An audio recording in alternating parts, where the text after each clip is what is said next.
Hello all, welcome to our YouTube channel Punjab success mantra. तो आज हम लोग हमारे करंट अफेयर सेक्शन में एक बहुत ही इंपॉर्टेंट करंट इशू के ऊपर डिस्कशन करेंगे। ये current issue Falkland island dispute के ऊपर आधारित है। फॉकलैंड आइलैंड हम लोगों को साउथ अमेरिका में अटलांटिक ओशन के अंदर देखने को मिलता है। आप लोग यहां पे सारे मैप के अंदर फॉकलैंड आइलैंड को देख सकते हैं। ये आइलैंड दो देशों के बीच की बोन ऑफ कंटेंशन है, यानी कि दो देश इस पैसिफिक आइलैंड के ऊपर अपना क्लेम करते हैं, जिनमें से पहला देश इसके साथ ही लगता है, दैट इज अर्जेंटीना, और दूसरा देश है यूनाइटेड किंगडम, जो यहां से 12-13 हजार किलोमीटर दूर है। तो आज के लेक्चर में सबसे पहले तो हम लोग ये देखेंगे कि ये जो न्यूज है ये क्यों हम लोगों को देखने को मिली, क्योंकि ये बहुत पुराना डिस्प्यूट है, 200-250 साल पुराना डिस्प्यूट है ये, लेकिन आज क्यों फिर से रीइग्नाइट हुआ, ओरिजिनेट हुआ। तो आज इसके बारे में हम लोग डिस्कशन करेंगे और उसके साथ साथ हम एक प्रॉपर हिस्टोरिकल बैकग्राउंड भी ट्रेस करेंगे कि अगर आज ये चीज हमें न्यूज में देखने को मिल रही है तो इसके पीछे के रीजंस क्या हैं, क्लियर, क्यों यूनाइटेड किंगडम एंड अर्जेंटीना इस पैसिफिक आइलैंड के ऊपर अपना क्लेम जो है वो डाल रहे हैं। तो सबसे पहले अगर मैं फॉकलैंड आइलैंड को थोड़ा सा और डिटेल में आप लोगों के साथ डिस्कस करने की कोशिश करूं तो फॉकलैंड आइलैंड, इसका जो नाम है वो यूके के द्वारा दिया गया है, ब्रिटेन के द्वारा दिया गया है। जो अर्जेंटीना है वो इस फॉकलैंड आइलैंड को मालविनस आइलैंड के नाम से जानता है। तो दोनों देश इसको अलग अलग नाम से पुकारते हैं, क्लियर। इस स्पेसिफिक टाइम पे जो कंट्रोल है फॉकलैंड आइलैंड के ऊपर वो ब्रिटेन का है, लेकिन फिर भी न्यूज में हमेशा अर्जेंटीना इसको अपना क्लेम करता रहता है और अर्जेंटीना कोशिश करता है कि जो इंटरनेशनल कम्युनिटी है वो उसका समर्थन करे। जैसे सब देश करते हैं कि अच्छा ये टेरिटरी मेरी है तो आप एक बार बोल दो, तो उसी तरीके से करंट अफेयर जो है स्पेसिफिक टाइम पे हम लोगों को देखने को मिला, जहां पे चाइना का सपोर्ट एक बहुत बड़ा सपोर्ट हो सकता है अर्जेंटीना के लिए। चाइना ने अर्जेंटीना को सपोर्ट किया और चाइना ने कहा कि जो फॉकलैंड आइलैंड है इसके ऊपर अर्जेंटीना का कंट्रोल है, ना कि यूनाइटेड किंगडम का। नो डाउट यूनाइटेड किंगडम ने उसके खिलाफ अपना प्रोटेस्ट रजिस्टर किया, लेकिन चाइना की सपोर्ट काफी मायने रखती है अर्जेंटीना के लिए। इसके साथ साथ ये जो साउथ अमेरिकन कॉन्टिनेंट है और उसके साथ साथ जो कैरेबियन आइलैंड्स हैं, इनकी एक पार्लियामेंट है, इनकी एक एसोसिएशन है जहां पे सारे के सारे रिप्रेजेंटेटिव्स बैठते हैं। तो उस पार्लियामेंट ने भी फॉकलैंड आइलैंड के ऊपर जो अर्जेंटीना है उसके क्लेम को जस्टिफाइड किया है कि उनके अकॉर्डिंगली जो फॉकलैंड आइलैंड है वो अर्जेंटीना का होना चाहिए।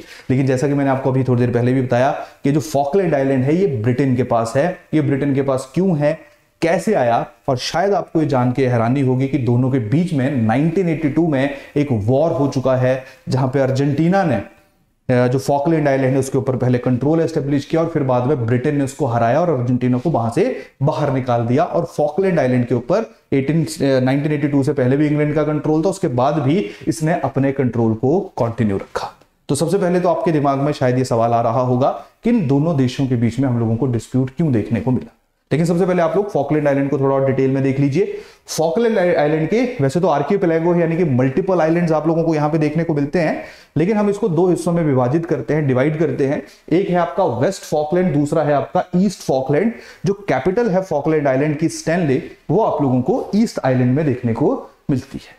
अब सबसे पहले हम लोग बात करेंगे कि जो फॉकलैंड आइलैंड है उसके ऊपर किस किस देश का क्लेम है, और वहीं से ही जो जवाब यहां पे शायद आप ढूंढने की कोशिश कर रहे हो कि दोनों देश आपस में क्यों लड़ रहे हो, शायद वो आंसर भी आप लोगों को मिलेगा।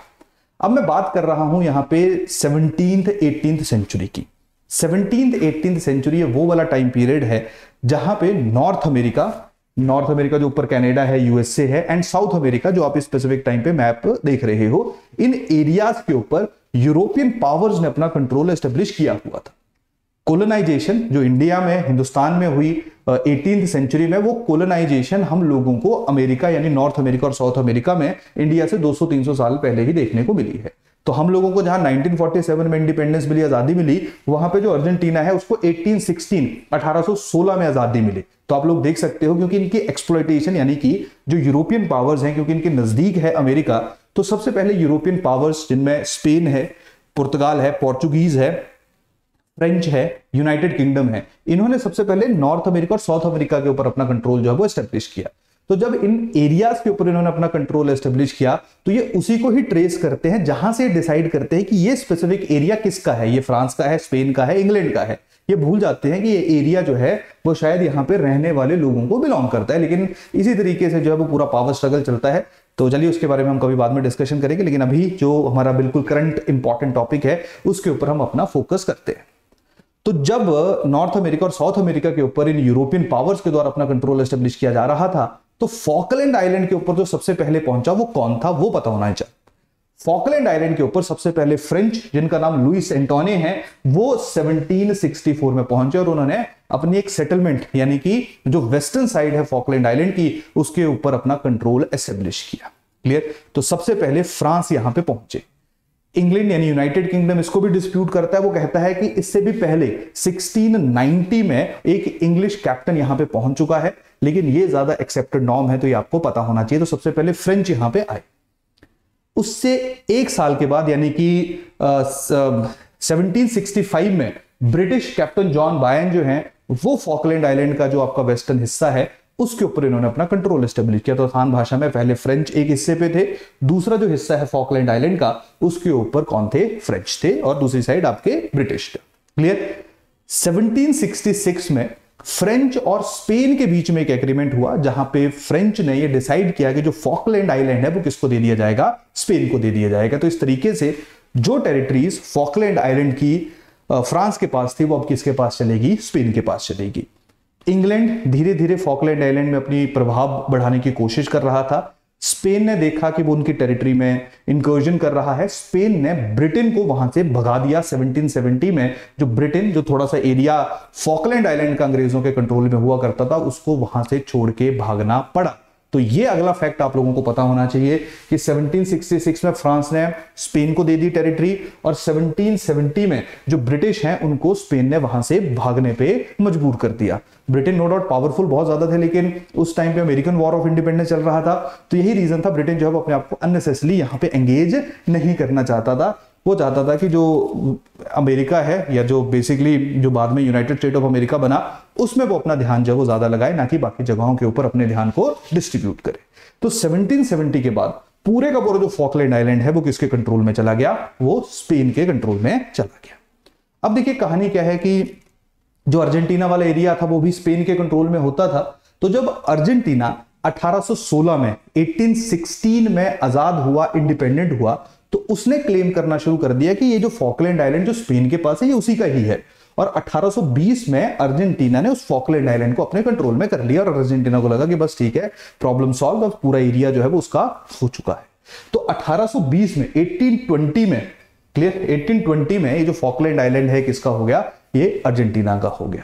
लेकिन अंग्रेज या ब्रिटेन इसको पहले से ही अपना मान रहा है, क्योंकि यहां पे देख लो इनके अकॉर्डिंगली इनका है, या इवन 1690 में भी इनके अकॉर्डिंगली कैप्टन आया था, ब्रिटिश कैप्टन आया था, उसने इस एरिया को सेटल किया था, तो इनका है। तो ब्रिटेन इसके ऊपर अपना क्लेम कर रहा था। 1833 में फाइनली ब्रिटेन ने अर्जेंटीना को वहां से बाहर जाने पर विवश किया, और 1833 में जो फॉकलैंड आइलैंड है इसके ऊपर ब्रिटेन का कंट्रोल एस्टेब्लिश हुआ। क्लियर? तो कहानी समझ आ रही नहीं आ रही? ठीक है। तो 1833 से लेके आज तक ये ब्रिटेन के पास है। बीच में नो डाउट अर्जेंटीना जो वो रिक्वेस्ट करता रहा, चाहे 1982 में उसने वॉर भी लड़ी, लड़ाई भी लड़ी, लेकिन उसके बावजूद ये एरिया 1833 से लेके अभी तक ब्रिटेन के पास ही रहा। कहानी समझ आ गई सारी? क्लियर? तो 1833 से लेके वैसे भी 1940s तक यानी कि सेकेंड वर्ल्ड वॉर तक तो ब्रिटेन इतना पावरफुल था, इतना स्ट्रांग था कि अर्जेंटीना उसका कुछ भी गाड़ ही नहीं सकता था। सेकेंड वर्ल्ड वॉर खत्म होने के बाद जब ब्रिटेन कमजोर हुआ और यूनाइटेड नेशन एक इंटरनेशनल ऑर्गेनाइजेशन की 1945 में फॉर्मेशन हुई, जिसका मेन मकसद था कि देशों के बीच में पीसफुल रेजोल्यूशन लिए जाएं, तो वहां पे अर्जेंटीना और ब्रिटेन का फॉकलैंड आइलैंड के ऊपर किसका कंट्रोल है ये वाला मैटर भी गया। 1965 में एक रेजोल्यूशन पास हुआ। 1965 में यूनाइटेड नेशन की जनरल असेंबली ने कहा कि जो दोनों देश हैं ये डिस्कशंस के थ्रू एक दूसरे के साथ बैठ के इस प्रॉब्लम को सॉल्व करें। फिर दोनों की डिस्कशंस होनी शुरू हो जाती है, लेकिन जो अर्जेंटीना है 1980s 1981-82 तक आते आते वहां की जो पॉलिटिकल कंडीशन थी वो थोड़ी डिफरेंट थी। अर्जेंटीना के ऊपर मिलिट्री रूल हुआ करता था, और उसके साथ साथ अर्जेंटीना की जो इकोनॉमिक कंडीशंस थी वो बहुत ज्यादा बेटर नहीं थी, अनएम्प्लॉयमेंट बहुत ज्यादा थी, लोगों का विश्वास मिलिट्री गवर्नमेंट के ऊपर से उठता जा रहा था। यही रीजन था मिलिट्री गवर्नमेंट ने डिसाइड किया कि लोगों को इकट्ठा करने के लिए, फीलिंग ऑफ नेशनलिज्म इन्फ्यूज करने के लिए वो फॉकलैंड आइलैंड के ऊपर अपना कंट्रोल डालेगी, अपना कंट्रोल एस्टेब्लिश करेगी। सारी टॉक्स को साइड करते हुए 1982 में अर्जेंटीना फॉकलैंड आइलैंड जो यूनाइटेड किंगडम के कंट्रोल में था स्पेसिफिक टाइम पे, उसके ऊपर अपने ट्रूप्स को उतारती है और धीरे धीरे पूरे का पूरा जो फॉकलैंड आइलैंड है वो अर्जेंटीना के कंट्रोल में चला जाता है। 2 अप्रैल 1982 को बैटल वॉर शुरू होती है। 10 जून 1982 को वॉर खत्म होती है। जब तक वॉर खत्म हुई इसके साथ साथ आपको जो अर्जेंटीना के लीडर थे लियोपोल्डो गैल्ट्री, इनके बारे में भी पता होना चाहिए। जब तक वॉर खत्म हुई तब तक जो अर्जेंटीना है उसको शर्मनाक हार का सामना करना पड़ा, उसको सरेंडर करना पड़ा और ब्रिटेन ने फिर से 10 जून को अपनी टेरिटरी को वापस ले लिया। तो इस तरीके से 1982 के बाद या कुछ दिनों तक अर्जेंटीना के पास ये टेरिटरी रही और फिर से जो है ये टेरिटरी किसके पास चलेगी, ये ब्रिटेन के पास चलेगी। यहां तक कहानी समझ आएगी नहीं आई? क्लियर? तो उसके बाद अर्जेंटीना इंटरनेशनल कम्युनिटी की सपोर्ट लेने की कोशिश कर रहा है, जिसके कारण ये हमें करंट न्यूज में देखने को मिला। होपफुली आप लोगों को वो चीज क्लियर हो गई होगी। 2013 में ब्रिटेन ने ये बताने के लिए कि जो फॉकलैंड आइलैंड के लोग हैं ये ब्रिटेन के अंदर ही रहना चाहते हैं, एक रेफरेंडम करवाया और उस रेफरेंडम में 99.8% लोगों ने कहा कि वो ब्रिटेन का हिस्सा बनना चाहते हैं, उनको अर्जेंटीना में नहीं जाना है। सिर्फ 0.2% लोग ही ऐसे थे जिन्होंने कहा कि वो ब्रिटेन का हिस्सा नहीं बनना चाहते हैं। अर्जेंटीना ने इस रेफरेंडम को रिग्ड कहा। उसने कहा कि पहले से ही था या जो ब्रिटेन के सपोर्टर लोग थे सिर्फ उन्हीं से ही वोट डलवाया गया। और उसके साथ साथ रियलिटी ये भी है कि ब्रिटेन ने यहाँ की डेमोग्राफी को इस तरह से चेंज कर दिया है कि अगर रेफरेंडम होगा भी तब भी ब्रिटेन ही वहां पे जीतेगा। बहुत सारे ब्रिटिश नेशनल जो हैं उनको उठा के फॉकलैंड आइलैंड में रखा गया है। तो बहुत ज्यादा डेमोग्राफिक चेंजेस जो स्पेसिफिक टाइम पे हो गए, क्योंकि पिछले 150-200 सालों से जो है वो ब्रिटेन इसके ऊपर डायरेक्ट अपना कंट्रोल एस्टेब्लिश करके बैठा हुआ है। तो ये पूरे का पूरा एक हिस्टोरिकल बैकग्राउंड है, ये प्रॉपर इश्यूज है जिनके बारे में आप सब लोगों को पता होना चाहिए। तो ये था आज का हमारा current affair on Falkland island dispute. Clear? Next week हम लोग फिर मिलेंगे एक नए करंट अफेयर के साथ। तब तक के लिए थैंक यू, धन्यवाद।